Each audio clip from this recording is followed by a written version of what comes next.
दोस्तों, इस वीडियो में आप देखेंगे रूस की एक मजेदार और रोमांचक फैंटेसी फिल्म की कहानी। ये कहानी एक इंसान और एक जादुई मछली के अनोखे और दिलचस्प कारनामों पर बनी है। रूस में ये फिल्म काफी पसंद की जाती है और इसका अंत देखकर आपको बहुत मजा आएगा, इसलिए इस वीडियो को आखिर तक जरूर देखें। तो चलिए अब कहानी शुरू करते हैं। कहानी की शुरुआत नदी के नीचे के एक सीन से होती है। वहाँ मछली राजा दिखाई देता है जो अपने हाथ में एक अंगूठी पकड़े बैठा है। वह अपने जासूस मेंढक से पूछता है, जिस मछली से मैं शादी करना चाहता हूँ वो कहाँ गायब हो गई? मेंढक जवाब देता है, महाराज, उसका कुछ पता नहीं चल रहा है। ये सुनकर मछली राजा गुस्से में आ जाता है और मेंढक को अपनी तरफ खींच कर कहता है, नदी तालाब हर जगह ढूंढो और मुझे उसकी खबर लेकर आओ। इसके बाद कहानी रूस के एक गांव में जाती है जहां एक अंधे लोहार का घर दिखाया जाता है, जहां लोहार का बेटा एमिलिया सो रहा होता है। वहां उसका कुत्ता उसे आकर जगाता है। एमिलिया दिल का बहुत अच्छा होता है लेकिन थोड़ा भोला भी है। जब वह घर से बाहर निकलता है तो भट्टी पर काम कर रहे उसके अंधे पिता उससे कहते हैं, तुम्हें लोहार का यह काम सीखना चाहिए। मैं हमेशा के लिए तो नहीं रहूंगा। एमिलिया जवाब देता है, हाँ पिताजी,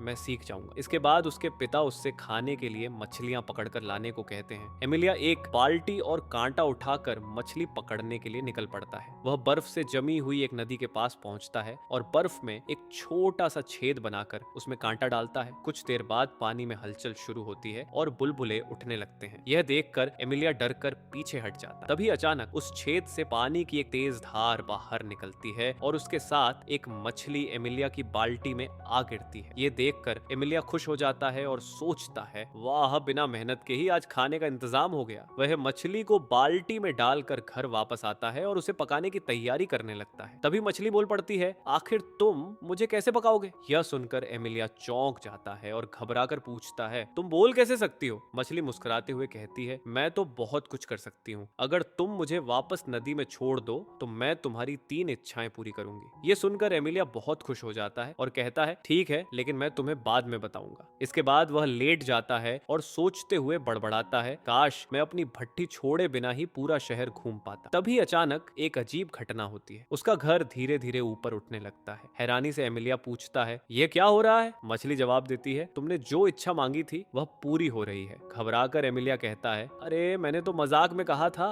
मछली हंसते हुए कहती है, लेकिन तुमने कहा तो था। देखते ही देखते एमिलिया अपनी भट्टी समेत घर से बाहर आ जाता है। उसकी भट्टी अब एक गाड़ी की तरह चलने लगती है। मछली मुस्कुराकर कहती है, तुमने कहा था कि भट्टी छोड़े बिना ही घूमना चाहते हो, इसलिए यह भी तुम्हारे साथ चल रही है। एमिलिया को अपनी आंखों पर यकीन नहीं हो रहा। सर्दी का मौसम होने की वजह से वह ठंड से कांप रहा था। ठिठुरते हुए उसने कहा, काश यहाँ गर्मी और हरियाली होती। और उसके ऐसा कहते ही चारों तरफ बर्फ पिघलने लगी। ठंड की जगह गर्म हवा चलने लगी और चारों ओर हरियाली छा गई। नदियां फिर से बहने लगी। मछली ने कहा, तुम्हारी 2 इच्छाएं पूरी हो चुकी हैं, अब सिर्फ एक इच्छा बची है। एमिलिया बाल्टी में मछली को लेकर आगे बढ़ते हुए बड़बड़ाता है, लोग सही कहते हैं, मैं मूर्ख हूँ। मैंने अपनी 2 इच्छाएं बिना सोचे समझे बेकार कर दी। मैं कुछ बड़ा मांग सकता था। एमिलिया जब आगे बढ़ रहा होता है तो कुछ लुटेरे उसका रास्ता रोक लेते हैं। वे उसे लूटने की कोशिश करते हैं, लेकिन जब उनके हाथ कुछ नहीं लगता तो वे उसकी मछली छीनने की कोशिश करते हैं। मौका देखकर एमिलिया अपनी मछली वाली बाल्टी उठाकर भाग जाता। लुटेरे उसका पीछा करते हैं। भागते भागते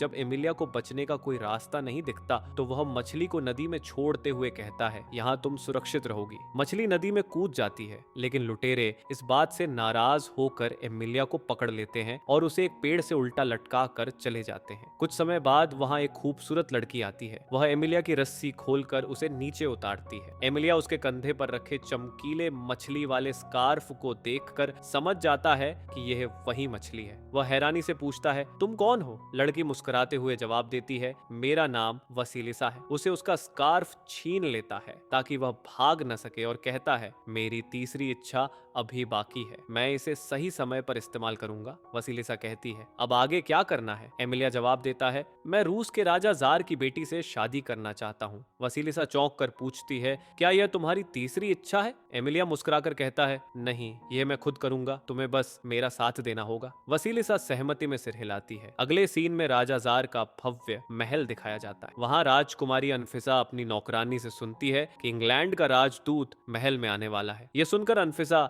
बहुत उत्साहित हो जाती है क्योंकि वह हमेशा से एक अंग्रेज व्यक्ति से शादी करना चाहती थी। राजकुमारी तुरंत तैयार होकर बैठ जाती है, लेकिन राजा जार को अंग्रेज बिल्कुल पसंद नहीं थे। वे नहीं चाहते थे कि उनकी बेटी किसी अंग्रेज से शादी करे। कुछ देर बाद इंग्लैंड का राजदूत महल में पहुंचता है। वह राजा को खुश करने और राजकुमारी का हाथ मांगने के इरादे से आया होता है। राजदूत राजकुमारी अनफिसा को एक सुंदर छाता भेंट करता है, जिसे देखकर अनफिसा खुश हो जाती है। लेकिन राजा जार को यह सब बिल्कुल अच्छा नहीं लगता। वे क्रोध से कहते हैं, अंग्रेज हर जगह सिर्फ लूटने के इरादे से आते हैं। राजदूत शांत स्वर में जवाब देता है, महाराज, मैं आपको गलत साबित करने के लिए एक विशेष उपहार लाया हूँ। इसे देखकर आपकी अंग्रेजों के प्रति सोच बदल जाएगी। अब तक एमिलिया और वसीलिसा जार के राज्य में पहुंच चुके थे। वहां अंग्रेज राजदूत एक मशीन लेकर आता है और राजा को बताता है कि यह मशीन अपने आप संगीत बजाती है। राजदूत ने इस मशीन के अंदर एक आदमी छुपा रखा था जो बटन दबाने पर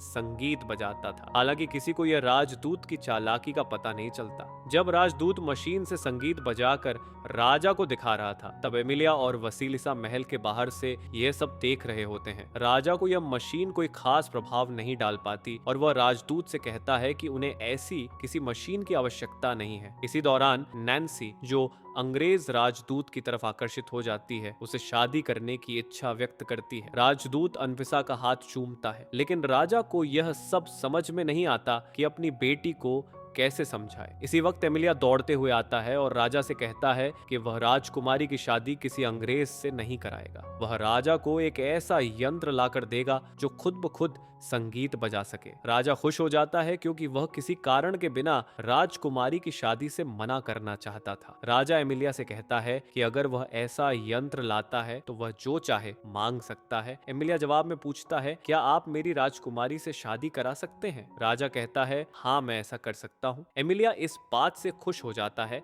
और बाहर आकर वसीलिसा को यह बताता है। वसीलिसा उससे कहती है, वह संगीत यंत्र सच में मौजूद है, लेकिन उसे लाना बहुत मुश्किल। एमिलिया पूछता है, ऐसा क्यों? तो वसीलिसा उसे बताती है कि वह यंत्र अंधेरे जंगल में एक बिल्ली के पास है। अब तक जो भी उस यंत्र को लाने गया है वह कभी भी जिंदा नहीं लौटा। एमिलिया फिर पूछता है कि वहां पर किस तरह का खतरा है। वसीलिसा बताती है कि बिल्ले का संगीत यंत्र बहुत खतरनाक है। अगर वह खुशी का गाना बजाता है तो इंसान नाचने लगता है और रुकता नहीं। फिर वह नाचते नाचते थक कर गिर जाता है और बिल्ला उसे खा लेता है। और अगर बिल्ला गम का गीत बजाता है तो इंसान रोते रोते सो जाता है और फिर बिल्ला उसे भी खा लेता है। यह सुनकर एमिलिया कहता है, तो ये बहुत खतरनाक काम है, लेकिन मैं ये खतरा उठाऊंगा। इसके बाद वह वसीलिसा के साथ उस संगीत यंत्र की खोज में निकल पड़ता है और दोनों अपने साथ खाना पीना लेकर कई कठिन रास्तों से गुजरते हुए अंधेरे जंगल के पास पहुंच जाते हैं। वहां वसीलिसा एमिलिया से कहती है, अब तुम्हें अकेले ही आगे जाना होगा। तो एमिलिया अकेले अंधेरे जंगल में कदम रखता है। चारों ओर लाशें और हड्डियां पड़ी होती हैं। तभी उसे एक बिल्ले की आवाज सुनाई देती है जो कहता है, ये कंकाल उन लोगों के हैं जो इस यंत्र को लेने आए थे। क्या तुम्हें भी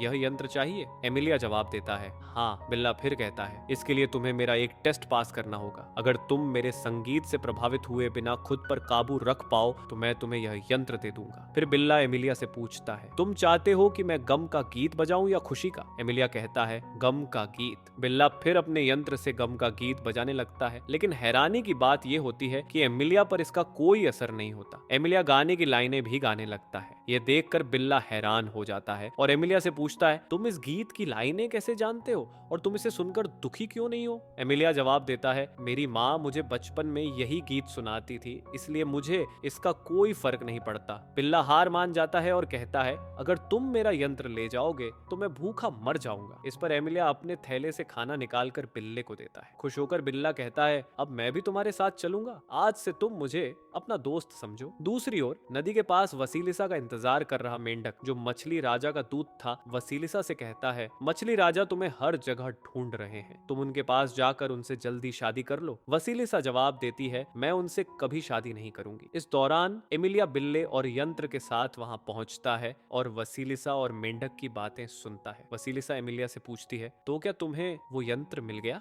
एमिलिया कहता है, हाँ। इसके बाद दोनों वहां से वापस लौटने लगते हैं। रास्ते में एमिलिया वसीलिसा से कहता है, तुम मछली राजा से शादी नहीं करना चाहती, इसलिए तुम वहां से भाग आई हो। वसीलिसा अनफिसा कहती है, हाँ, क्योंकि मैं उससे प्यार नहीं करती। अगले दृश्य में राजा जार का महल दिखाया जाता है, जहां इंग्लैंड का राजदूत वेश बदलकर इटली का राजदूत बनकर आता है ताकि वह राजा से राजकुमारी के हाथ मांग सके। राजकुमारी उसे पहचान लेती है और खुश हो जाती है, पर इससे पहले कि राजदूत राजा से राजकुमारी का हाथ मांगता, एमिलिया वहां वाद्य यंत्र लेकर पहुंचता है और बिल्ले से कहकर खुशी का गीत बजवाने लगता है। ये जादुई संगीत सुनकर दरबार में मौजूद सभी लोग न चाहते हुए भी नाचने लगते हैं। वे खुद को रोक नहीं पाते और नाचते नाचते थककर बेहाल हो जाते हैं। आखिरकार एमिलिया के कहने पर बिल्ला संगीत बजाना बंद कर देता है। राजा एमिलिया से बहुत खुश होता है और कहता है, ये वाद्य यंत्र सच में कमाल का है, इसलिए यह बिल्ला और यंत्र हमारे महल में रहेंगे। इसके बाद एमिलिया राजा से कहता है, शर्त के अनुसार अब आप अपनी बेटी अनफिसा से मेरी शादी करवा देंगे, है ना? राजा हाँ में जवाब देता है, लेकिन साथ ही कहता है, अनफिसा बहुत घमंडी है, वह सिर्फ उस अंग्रेज राजदूत से ही शादी करना चाहती है। एमिलिया से शादी न करने के लिए एक चालाकी अपनाती है और उससे कहती है, अगर तुम सच में मुझसे शादी करना चाहते हो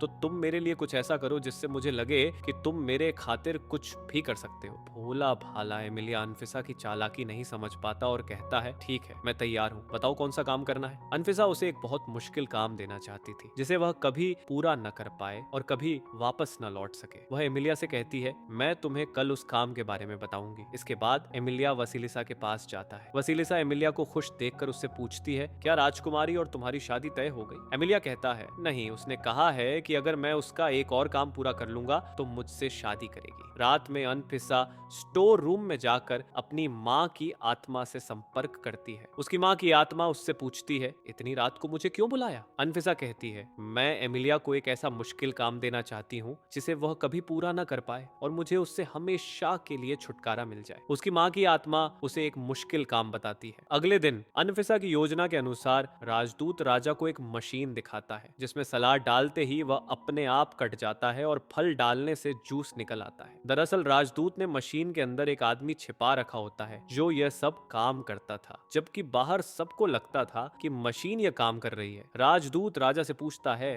क्या आपके राज्य में ऐसी कोई मशीन है? इससे पहले कि राजा जवाब दे, अनफिसा चालाकी से राजा से कहती है, क्या एमिलिया कोई ऐसी मशीन ला सकता है जो अपने आप ही खाना परोस दे और खुद ही खाना समेट ले? राजा कहता है, मैंने जादुई मेजपोश के बारे में सुना है, लेकिन कभी नहीं देखा। नैन्सी चालाकी दिखाते हुए कहती है, अगर एमिलिया ऐसा जादुई मेजपोश ले आता है तो मैं उससे शादी कर लूंगी। इसके बाद एमिलिया और वसीलिसा जादुई मेजपोश ढूंढने निकल पड़ते हैं। इसी के साथ पहला पार्ट यहीं पर खत्म होता है। दोस्तों, अगर आप लोग इस वीडियो का सेकंड पार्ट देखना चाहते हो तो कमेंट करके बताओ, और ये पहला पार्ट कैसा लगा वो भी बताओ। क्या ऐसी ही और वीडियो देखना पसंद करोगे? और हाँ, चैनल को सब्सक्राइब भी कर लो मेरे यारो, क्योंकि आप लोगों का सपोर्ट चाहिए मुझे।